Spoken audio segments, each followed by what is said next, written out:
প্রিয় দর্শক বন্ধুরা, এই মুহূর্তের জন্য ব্রেকিং নিউজ আপডেট। কার্যত 1 লক্ষ শিক্ষক পদে নিয়োগের ক্ষেত্রে বিরাট বার্তা। এই মুহূর্তে দারুণ ভালো সংবাদ উঠে আসছে, সবটা আলোচনা করছি। বিগ ব্রেকিং আপডেট, আর্জেন্ট ভিত্তিতে ভিডিওটা তাই ক্রিয়েট করা। ভিডিওটিকে শেষ পর্যন্ত ওয়াচ করবেন, কোনোভাবে স্কিপ করবেন না, স্টিল নাও দেখবেন। চ্যানেলটিকে অতি অবশ্যই সাবস্ক্রাইব করে নিয়ে সঙ্গে থাকবেন। তো চলুন কথাবার্তা একদম না বাড়িয়ে আমরা মূল টপিকে ফোকাস করি। বন্ধুরা, এই মুহূর্তে দাঁড়িয়ে একটি বড়সড় বার্তা উঠে আসলো। একাধিক পদের নিয়োগের ক্ষেত্রেও 1 লক্ষ শিক্ষক পদের নিয়োগের বার্তাও কিন্তু উঠে আসলো তারই মাঝখানে, এবং দারুণ ভালো একটি সংবাদ আপডেট। এই প্রসঙ্গে যেটি জানা গিয়েছে, রাজ্যে 2 থেকে 3 লক্ষ সরকারি চাকরির সম্ভাবনা রয়েছে বলে জানাচ্ছেন সম্মানীয় মাননীয় মুখ্যমন্ত্রী মহাশয়া। বিধানসভায় গত বুধবার তিনি বলেন, কার্যত 1 লক্ষ শিক্ষক, আরও 2 লক্ষ পুলিশ এবং অন্যান্য ক্ষেত্রে চাকরির সম্ভাবনা কিন্তু তৈরি হয়েছে।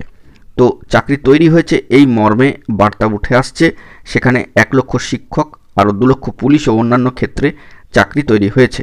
সর্বোচ্চ আদালতে চলা মামলার মীমাংসা হলেই এই প্রক্রিয়া শুরু হতে পারবে বলে জানাচ্ছেন তিনি।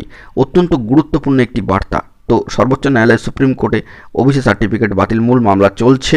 এই মামলার মীমাংসা হলেই এই প্রক্রিয়া শুরু হতে পারবে বলে জানাচ্ছেন তিনি। দারুণ ভালো খবর আপডেট। কর্মসংস্থানের সম্ভাবনার কথা তুলে ধরে কার্যত তিনি বলছেন যে সুপ্রিম কোর্টের সাম্প্রতিক নির্দেশ উল্লেখ করে তিনি বলেছেন ওখানে খারাপ কিছু বলেনি। এরপর নিয়োগ চালু হলে 1 লক্ষ শিক্ষক নেওয়া হবে, পুলিশেও চাকরি হবে। সব মিলিয়ে 2 থেকে 3 লাখ কাজের সুযোগ রয়েছে। অর্থাৎ বুঝতেই পাচ্ছেন, বড়সড় বার্তা এই মুহূর্তে কিন্তু উঠে আসলো কার্যত সামাজিক গণমাধ্যমের সূত্র ধরে।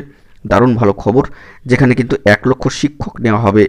নিয়োগ প্রক্রিয়াকে কেন্দ্র করে একটি বিরাট বার্তা উঠে আসলো। দারুণ ভালো খবর। এখন এটুকুই, সকলে ভালো থাকবেন। চ্যানেলটিকে অতি অবশ্যই সাবস্ক্রাইব করে নিয়ে সঙ্গে থাকবেন। ধন্যবাদ।